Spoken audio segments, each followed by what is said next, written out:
And I'll just go ahead and kick it off. So my name is Nathan. I live and was born in Houston, Texas. I'm passionate about space exploration and development. Because of that, I founded the North Houston Space Society, which is a chapter of the National Space Society. And about a year and 3 months ago, I started a quest to interview a person a day till the end of 2024 as we count down to the moon. And so far, I haven't missed a day yet. So that's been a little bit over 400 and I think 50 interviews. And I have 1,389 more to go, but who's counting? Um, let's see. So ultimately, I'm kind of curious in what people think about the future of humanity. I mean, on one hand, uh, we have one future where all of human civilization life is just on Earth. And then we have another one that actually humanity branches out into the rest of the solar system. And if your view of the future of humanity is that the stuff on the right, then the moon is a logical step. But if your view is not everything on the right, um, it it may seem kind of like misplaced priorities to go to the moon. I'm kind of curious, show of hands, how many people um, vote for only the Earth? Okay, I think that was getting a cup of coffee and not voting, so that's good. And how many people vote for the everything? Ah, well, good. And we have a, looks like we might have a few undecideds out there. Um, So anyway, what I wanted to do was just to kind of review the first time we landed on the moon, and then talk about Artemis, and then talk about my countdown to the moon project and what I've learned about people's thoughts about our return to the moon and the future of humanity. So the first time we landed on the moon, of course, was in 1969.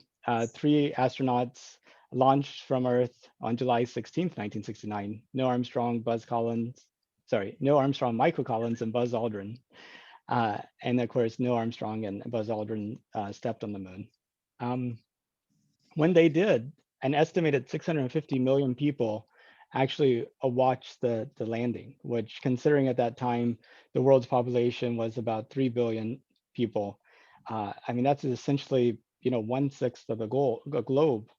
Um, you know, the equivalent would be 1 billion people watching the same show. And with all the different options out there, the chances of that happening would be very phenomenal. And this is actually a this is actually after they landed and spent a couple of days on the moon, they would actually take off. And this is actually from Apollo 17, which was the only time they actually captured the lunar module taking off from the moon. And it looks like really bad special effects. Yes, yes, and I understand that's because the way that the image was encoded was doing one color at a time, and by the time it got to encode the next color, it was had already, the image had changed so much that it looks like a kind of rainbow thing. But this is actually an image from the Lunar Reconnaissance Orbiter of the Apollo 11 landing site. And you can see that part that was left on the moon. And as it takes pictures at different points in the lunar day, where the sun is hitting it from a different angle, you can actually see quite a bit of a shadow from that bottom base. And then at other parts of the day, you can kind of make out where they actually walked to this rim of this crater over here where they set up some science experiments. So it's pretty amazing that we have this ability to see new eyes in that event. And one of the interesting things that I like to point out to people is that when you look up at the moon, it looks like a little ball in the sky, and you could easily cover it with your thumb held out at arm's length. But when you're at the moon, the Earth looks like a little ball in the sky, and you can cover it up with your thumb. So we really are just a little spaceship traveling in the solar system and the universe. And then, after it docked with the command module, made its way back to Earth, the little command module is the only thing that made it back. I think one of the reasons the Apollo program didn't sustain itself was just the fact that every mission required building, you know, a $1 billion device that could only be used for one trip. And then over the course of the Apollo program, 12 people walked on the moon, and that was a big accomplishment. And the last time we were on the moon was December 14th, 1972. It was also the only time we sent a geologist, Harrison Schmitt, who later became a senator. And oftentimes, it's kind of, people wonder why we went to the moon or why we stopped going to the moon. And it is all based in this Cold War conflict with the USSR that a lot of people today really have trouble relating to. This idea that the US was really behind at the time in space. The Soviet Union launched the first satellite. They put Laika, the first dog, in orbit. They launched the first person, Yuri Gagarin, which we celebrate with enthusiasm now, which I imagine um, if we told people back in the uh, early 1960s that we would be having Yuri's Day in the US, they would be very surprised. Of course, they would also probably be surprised that the Soviet Union was the only way we could get astronauts to the International Space Station for 9 years. Um, but the amazing thing is, in this context, is not why did we stop going to the moon, but why did we actually go again? It's like it's almost like those last few times were more victory laps than anything else. And so I think we need a better context for Artemis. And since 1972, no one's been to the moon. So when are we going back?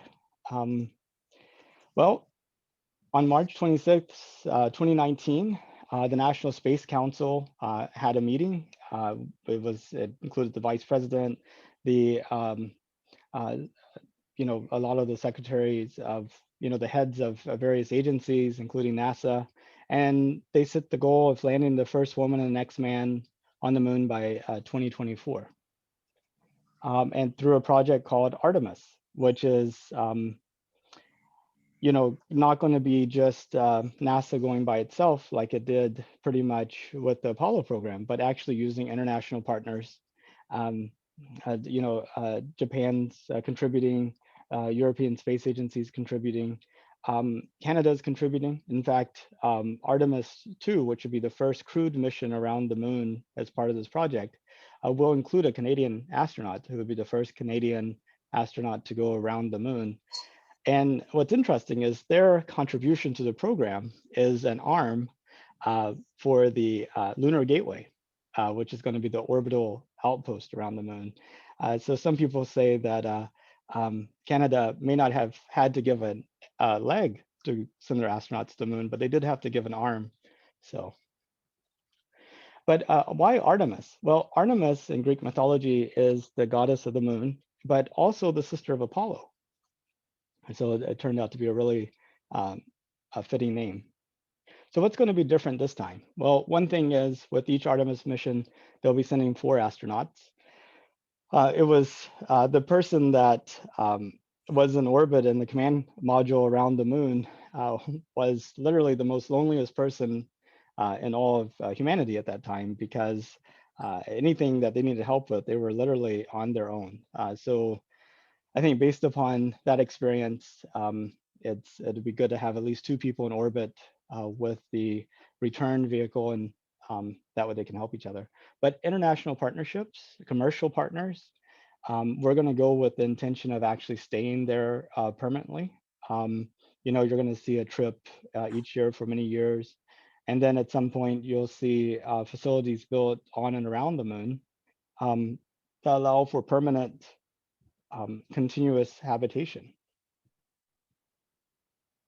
We're also trying to prepare to go further to Mars. But talking about the science goals, we're looking at we found out there's water ice in the poles of the moon. There's the moon has a 1 degree tilt with respect to the sun and has these huge craters.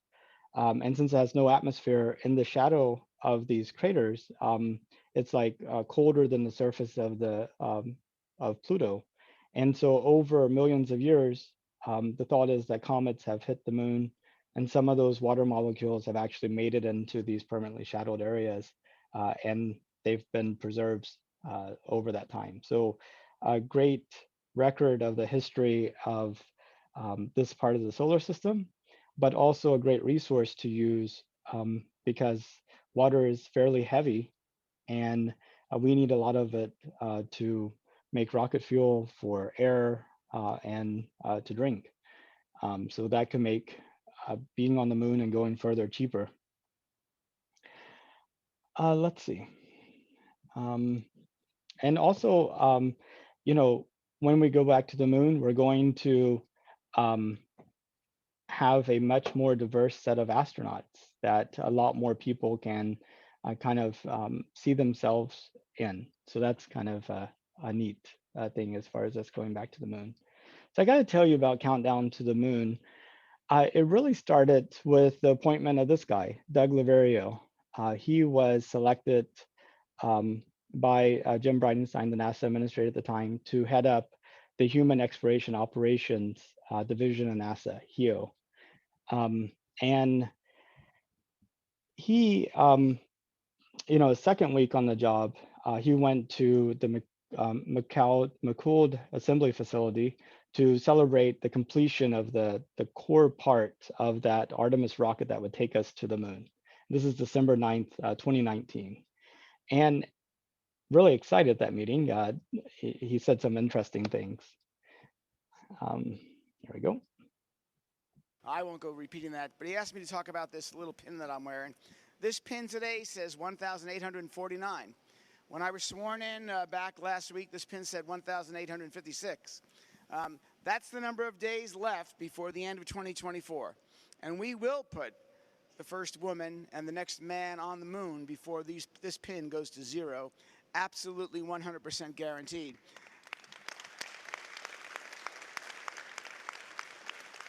And I will tell you, starting next year, right after the beginning of the new year, in each day of that on our countdown, we will highlight one hero, and we're calling it the HEO Hero.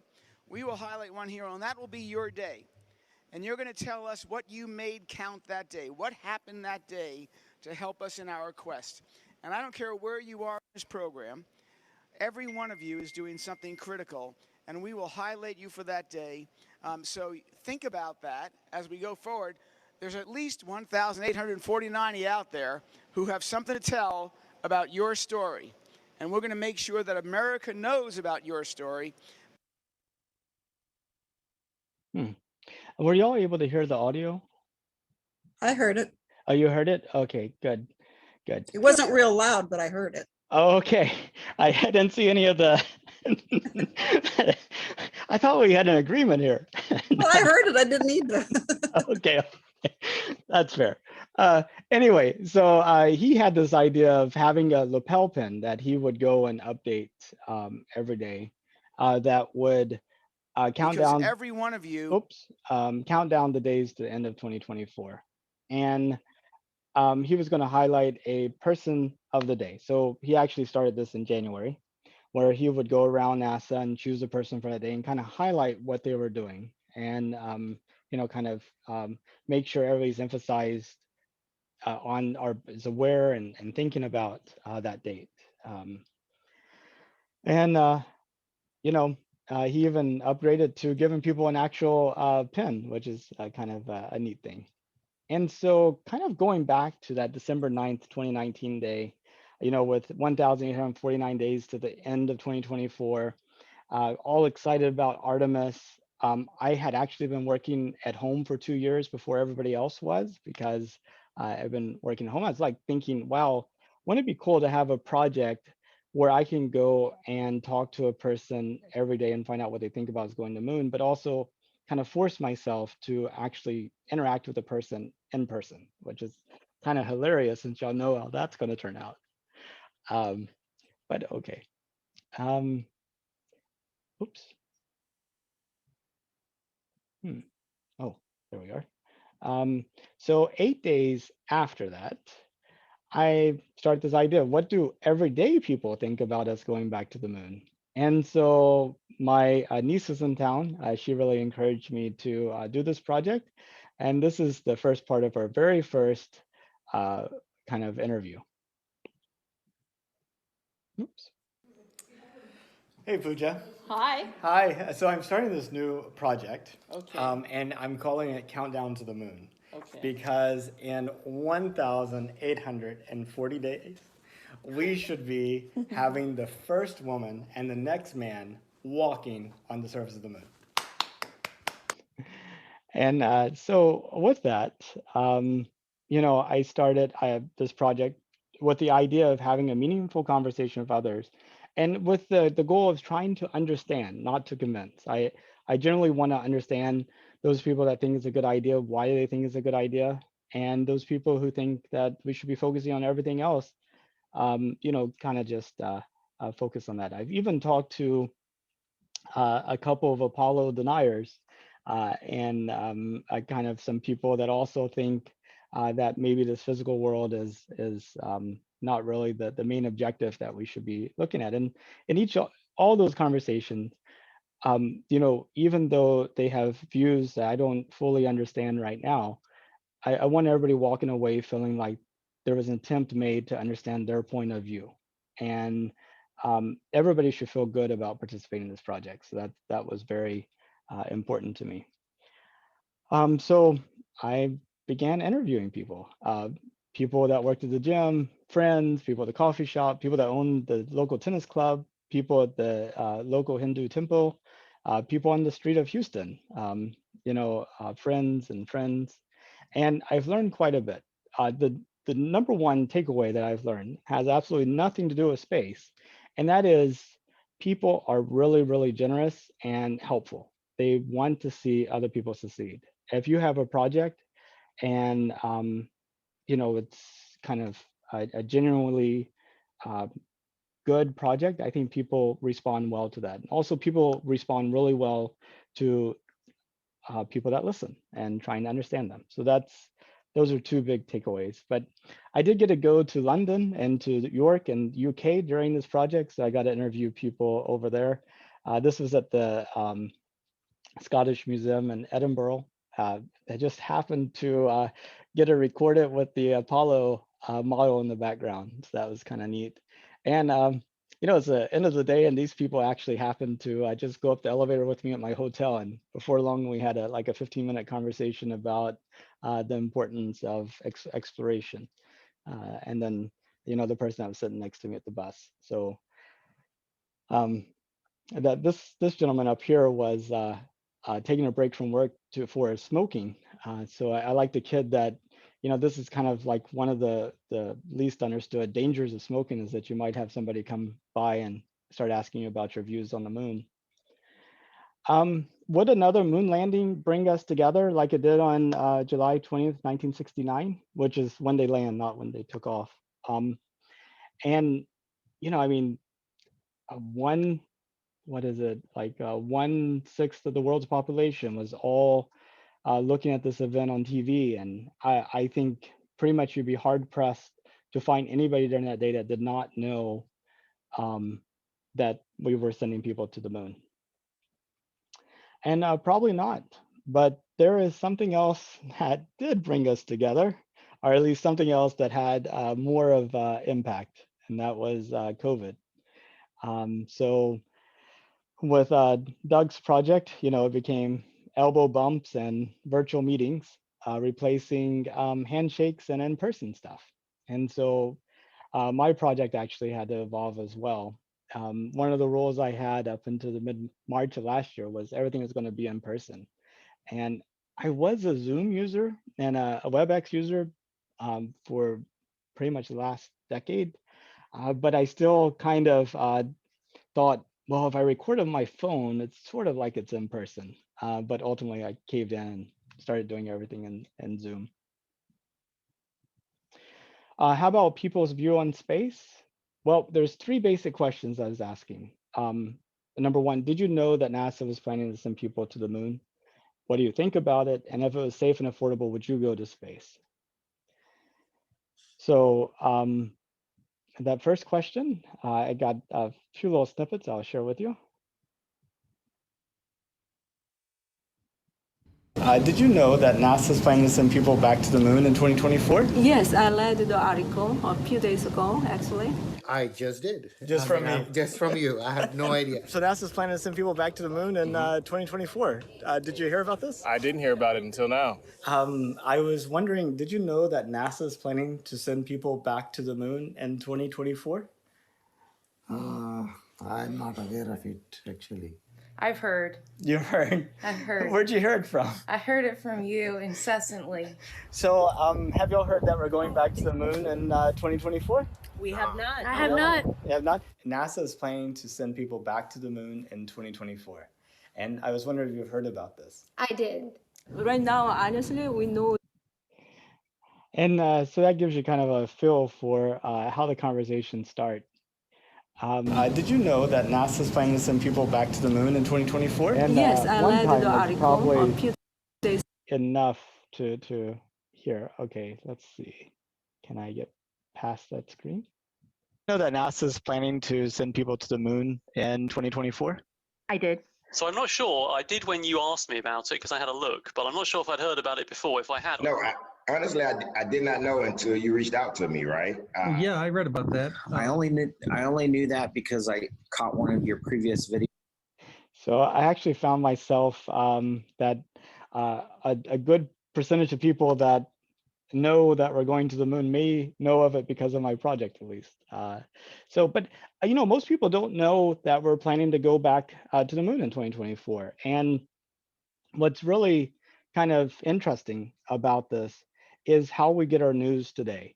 That back in 1969, when Neil and Buzz were walking on the moon, you know, we had pretty much one or two newspapers per city, and they all said the same thing for everybody that looked at them.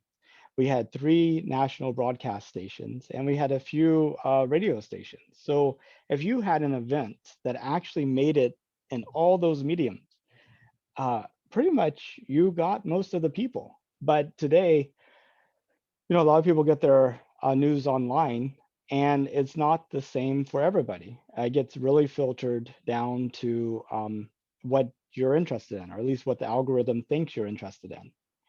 I even talked to some people that are like, why is NASA keeping it a secret? Which is a very surprising thing for me to hear, because when I open up the computer, I see it all the time. You know, every little bitty update seems to make its way to my desktop.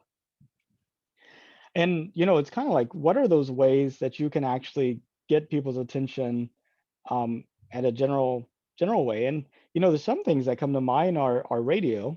And with the COVID lockdown, a lot of people aren't driving or listening to radio as much. And with like streaming music, you know, people aren't listening to the same news.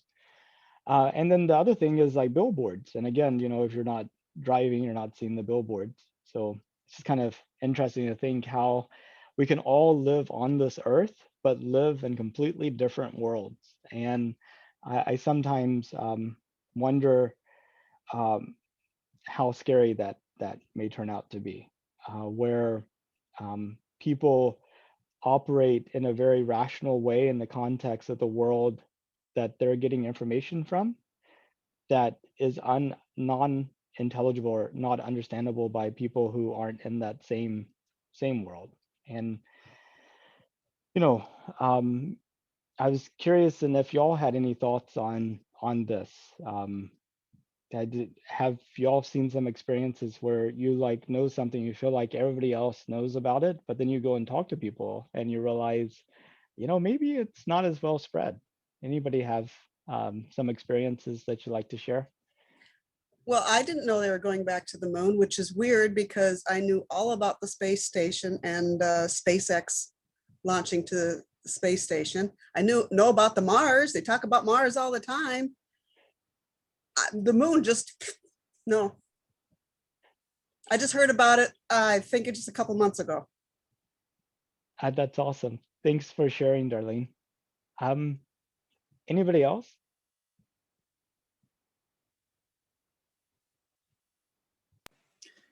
I hadn't heard about it either, I just have to say, so that's kind of odd. And I, like the person before me, I also had heard about Mars. And I think last May, June time period, I think most people heard about the two people, Doug and Bob, who went on the SpaceX trip to the International Space Station. And I have a theory. NASA's made so many plans that haven't gone anyplace. I think mentally we filter out everything that's not happening, because it's like, why get yourself worked up for something that may not actually happen?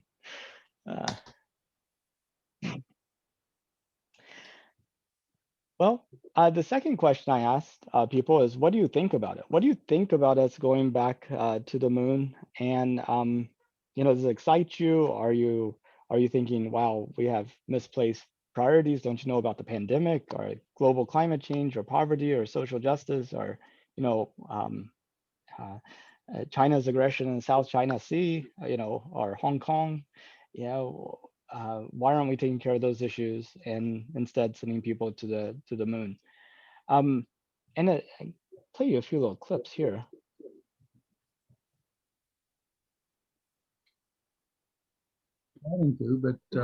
How the universe was made. I think that's probably the biggest benefit, because I'm a big believer, if we know, the more that we know about our existence, the better equipped we are to help us to stay in existence. I remember being in these conference sessions, and they were talking about basically colonizing the moon, right? And they were talking about like scientific papers about like how to create oxygen, how to extract water from moon rocks, how to like beam power using microwaves, different parts of the colony. And then there was also a lot of argument about like who owned what parts of the moon, right? Like heated arguments. And I was just volunteering, so I was just in the conference sessions, but I couldn't believe these people arguing about like this area of the moon is really theirs, right? They should get first claim to this part of the moon for whatever reason. Like insurance money which we pay to find out if we can go to the moon, because out of that a lot of other innovations do come, just like from Elon's program of the Mars program. They are planning to have another project which will allow us to travel within the planet. I think almost all the kids love things about space. They dream about being astronauts, and I think that they haven't gave them like sometimes they enough information or tools to become astronauts. It's got 4 legs. This is more like a kind.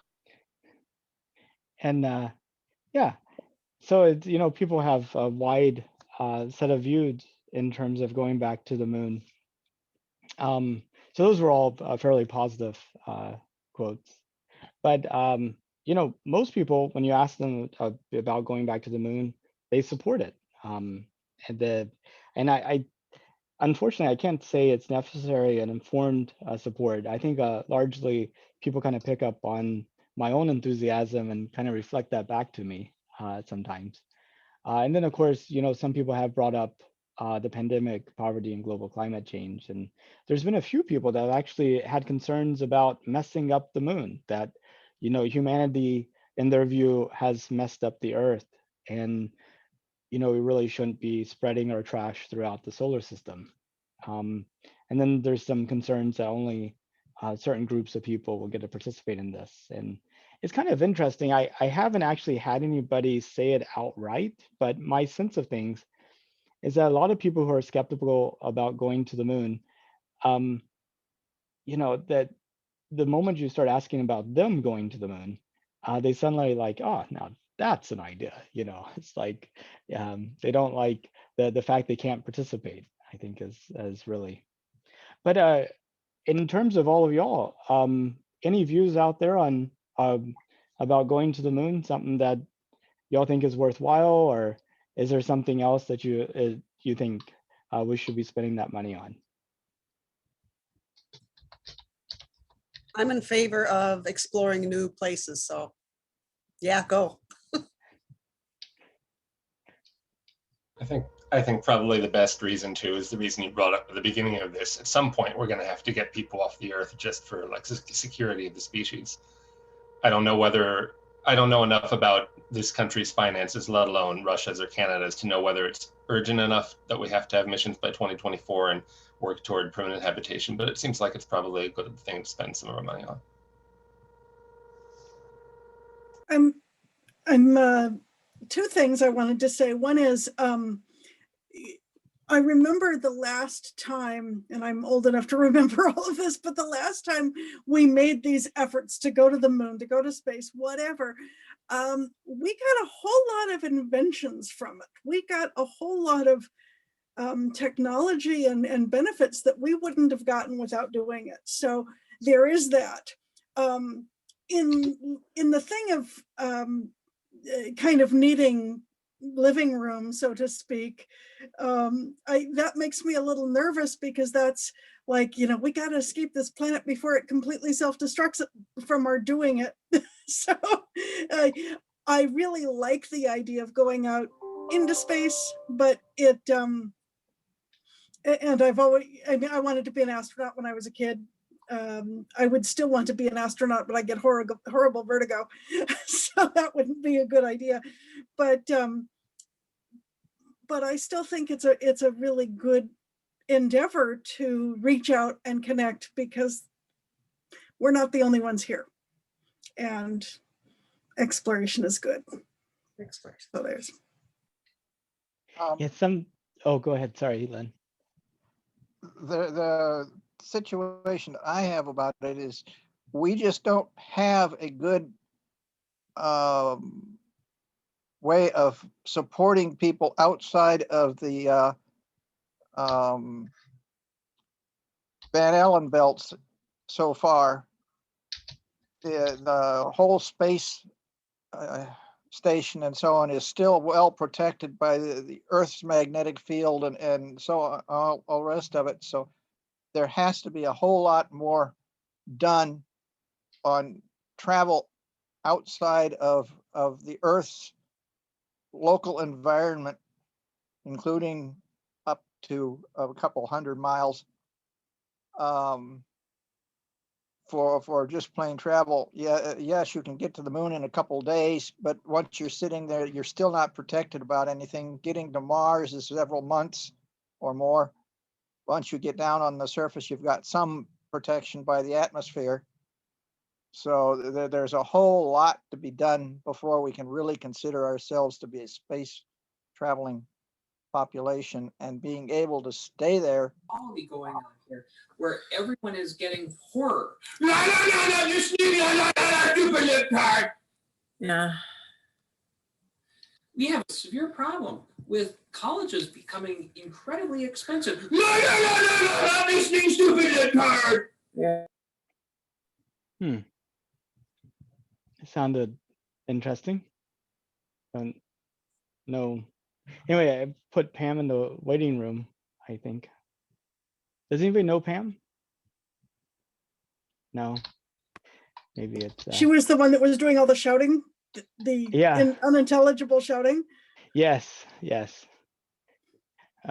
Somebody called Pam at least. So. But anyway, Len, sorry about that. It's just that I think we've got a whole lot more to do before we can really consider having a good space transport system that's long-term occupiable. But that's a good reason to go. We got to figure this stuff out. You can't figure it out on Earth most of the time.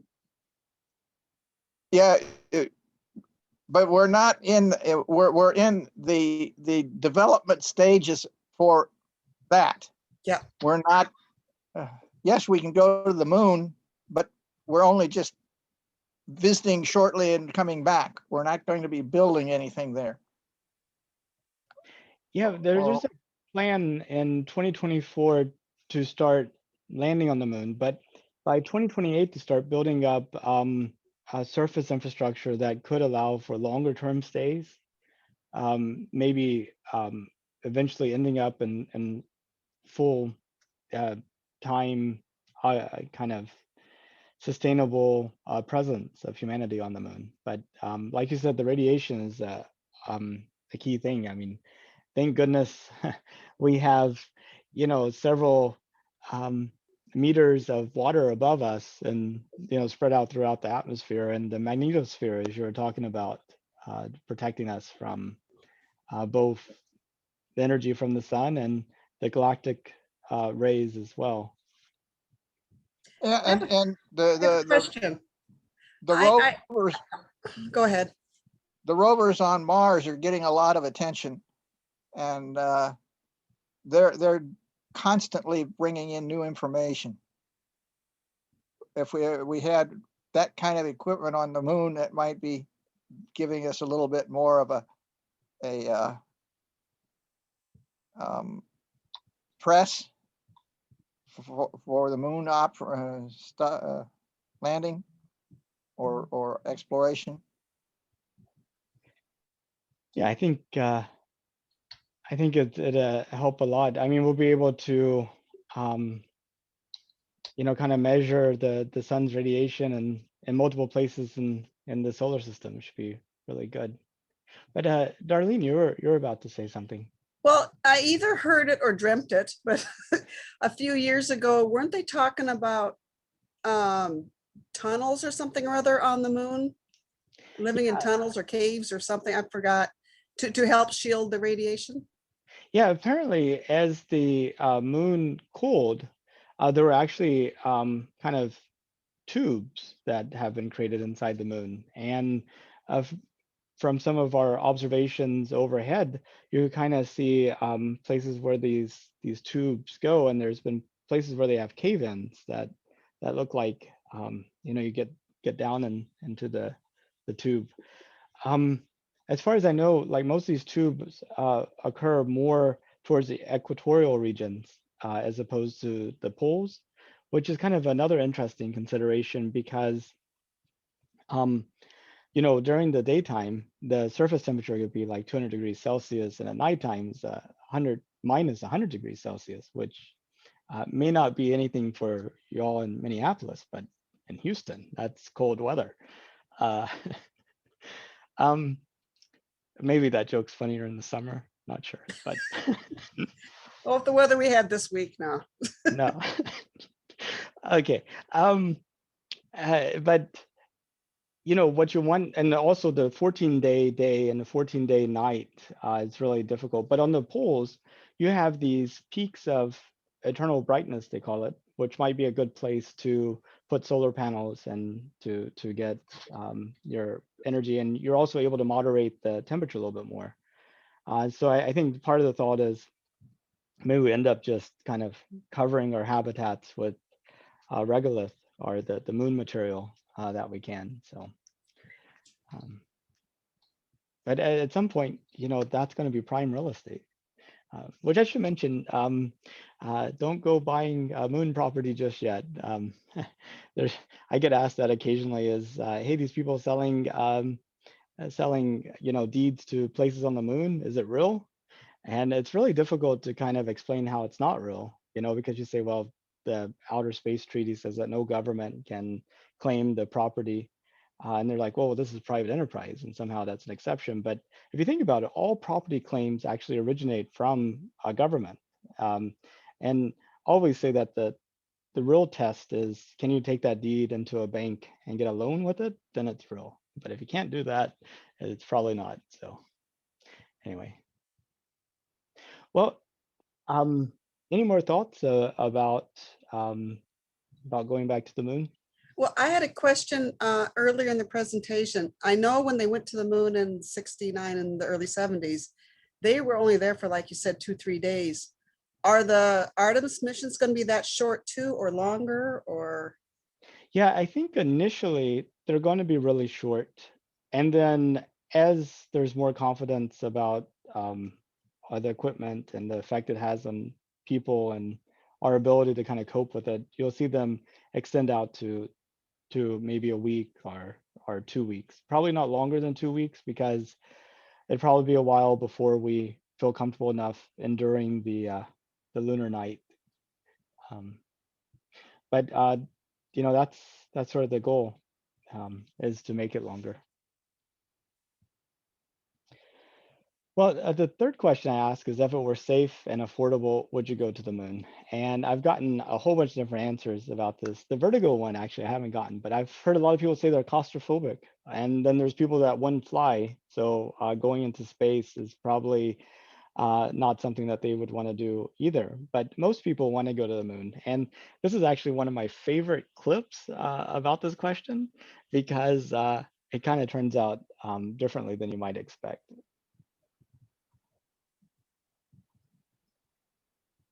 And if it was cheap and affordable as airline flights, which right now I realize doesn't seem quite as safe as maybe they should be, would you have any interest in like going into orbit and experiencing? Yeah, I do. That'd be fun. You would like to? You would like to? Dude, you do everything.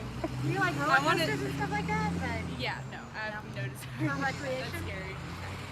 Cool. Well, thank you so much for your time. You're welcome. Okay. Yeah, so I thought that was kind of a cute little clip, because this is obviously something that the mom had fairly strong and ready feelings about, but obviously it never came up in conversations with her daughter, and it's kind of a little surprising moment to learn that you know, maybe your children have different views than you do. Well, going back to the moon in 2024 was something underneath the previous administration. We've had a change of administration, and with space projects and lots of other things, usually that means a complete change in direction and stopping everything that we did and starting going someplace else, and ultimately end up going nowhere. So I was really excited to hear this at the White House press conference. Kristen, who's back today again, program, which I dug into, and I'm very excited about it now to tell my daughter all about it. So for those of you who have not been following it as closely, through the Artemis program, the United States government will work with industry and international partners to send astronauts to the surface of the moon, another man and a woman to the moon, which is very exciting. Conduct new and exciting science, prepare for future missions to Mars, and demonstrate America's values. To date, only 12 humans have walked on the moon. That was half a century ago. The Artemis program, a waypoint to Mars, provides exactly the opportunity to add numbers to that, of course. Lunar exploration has broad and bicameral support in Congress, most recently detailed in the FY 2021 omnibus spending bill, and certainly we support this effort and endeavor. So Kristen? it looks like we're still going to the moon. So it may not be 2024, but it looks like there's no plans to end the program. Also about Doug Laverio, unfortunately he left NASA May 21st, 2020. So this is right before Doug and Bob left, took off on the SpaceX Falcon. But even though he's no longer doing his hero of the day, I'm still planning to do, my interview every day. And I would encourage all of y'all to participate. I have, like I mentioned before, 1,389 more days to go. And I tell you, I do not have that many friends. So I could use some more friends. So you could just go to countdowntothemoon.org. All the interviews that I've done are published there. You can see this one was actually, I was sitting in the same thing, like that was from this morning. Okay. But just click in the upper right-hand corner where it says interview me. That'll take you to this page that tells you a little bit about the project if you wanted to know about it. And at the bottom, you can select the day that works for you and the time. I try to do it before work and at lunchtime. So those seem to work out okay for me. And you just put in your name, email, and you can say a little bit about yourself if you want. And then it'll set up a Zoom call with a meeting invite, and we'll meet up then. Or you can wait until after the COVID thing's over with, and maybe I'll be in Minneapolis for work, and we can just bump into each other and I can interview you then too. But I only interview people one time, so the sooner you get over with, the sooner you don't have to worry about being interviewed again. Like, you already interviewed me. So anyway, that is a countdown to the moon, and I really appreciate your time. And if you have any questions or comments, I'd be happy to. I think we have 16 minutes before the next presentation, and I'd be happy to discuss anything that might be on your minds or any feedback you have. All right. Thank you very much. Thank I you. saw it, Chris. Yeah, thank you. And it looked like Barbara, you raised your hand. Yes, on that third question, if it were safe and affordable, I'd go, but how would it be determined that it was safe? How would I know that? Would there be measurables? No, that's a very good point. And actually, that's what I ask people, like, how safe would you need it to be? And, that's a very difficult metric to talk about. And one way that I think we can talk about it quantitatively is how many people would need to go up before you felt comfortable following them along. Would you need 10 people to go, or 100 people, or 1,000, or maybe 10,000, 100,000? So that concept of safety is something that I often try to get the people I'm participating in to kind of provide their point of view of how do they think about safety. And some people are like, it's not about how many people are going, it's about how well I understand the system and how well I feel like it was tested. And other people really are like, I'll be the 100,000th and first person, but I won't be the 11th. So, but for you, what would you consider safe? Well, I think that understanding the system and the safety checks would be a part of it, but I was thinking of comparing it to the airline industry.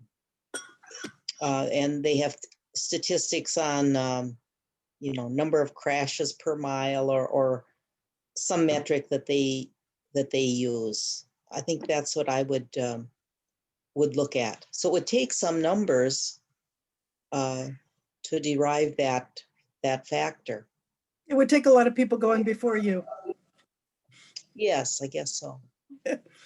And you mentioned the airline industry. One of the things that amuses me is a lot of people are afraid to fly when it's safer than driving. And so that perception of safety is not always the same thing as the actuality. I think the big reason for that is that you don't have personal control over an aircraft unless you're a private pilot. Whereas you can at least say, well, I'm a better than average driver, so the statistics don't necessarily apply to me. So I'm kind of glad that a lot of people don't have personal control over the planes.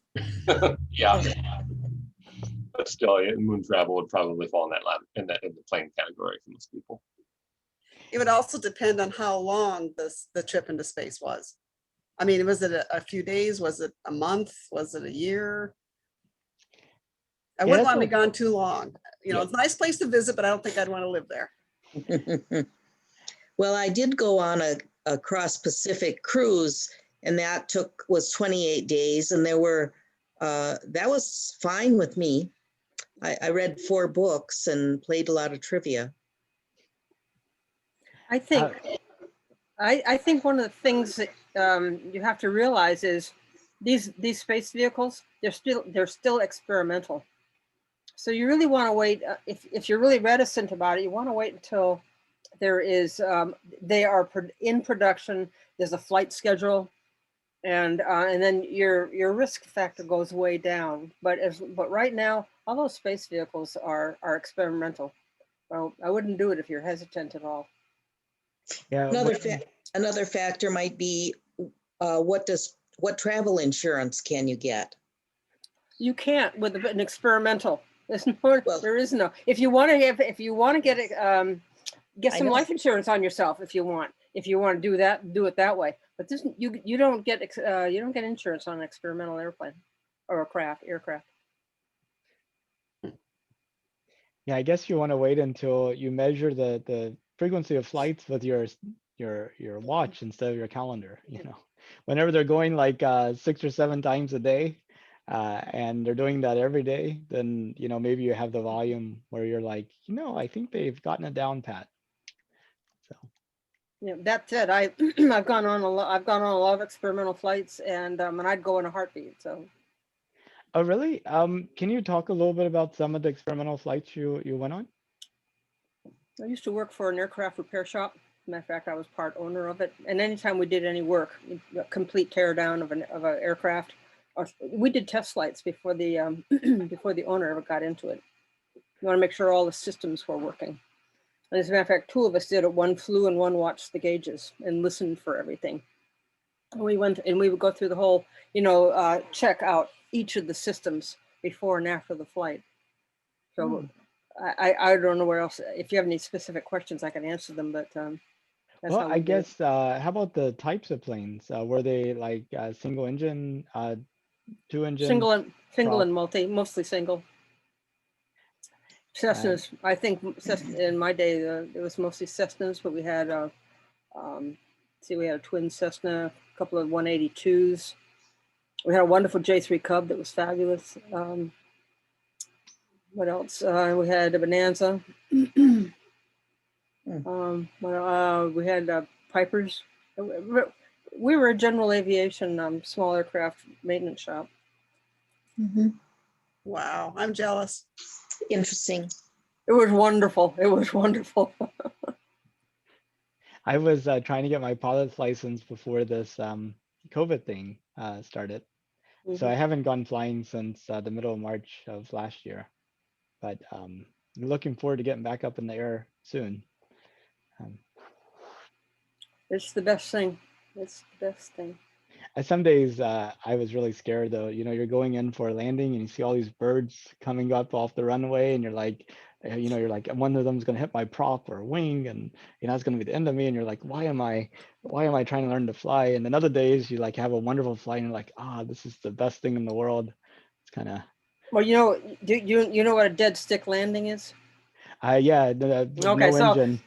Right. So anytime you hit a bird or something, it's just a dead stick landing. It's nothing different than a dead stick landing. So, and everybody's trained for it. Every time you go up with a flight instructor, you can count on it. You're going to get a dead stick landing. So you're trained for it. Yeah, definitely something I'd like to practice many times with an instructor. You will. You will. So have you all been following SpaceX's development in Boca Chica, Texas, where they're developing the Starship? I have. It's pretty amazing. I'm actually next week is spring break for my children, so I'm planning to drive down there, and maybe they'll do the next test flight, and it'll be kind of exciting to see. Don't get too close. Yes. Just in case. Indeed. We'll be staying at the South Padre Island, which is like really close, you know, as the bird flies, but it's like a 45-mile trip because of the way the roads are structured. So I think getting on a boat would probably be easier, but I don't want to be that boat that delays the the takeoff. That would not be the way to to become well known. So. Well, I really encourage all of y'all to sign up for my project. I would love to talk to each of y'all individually. And yeah, feel free to reach out if you have any questions or observations. Alrighty, thanks. Thank you. Thank you. Thanks.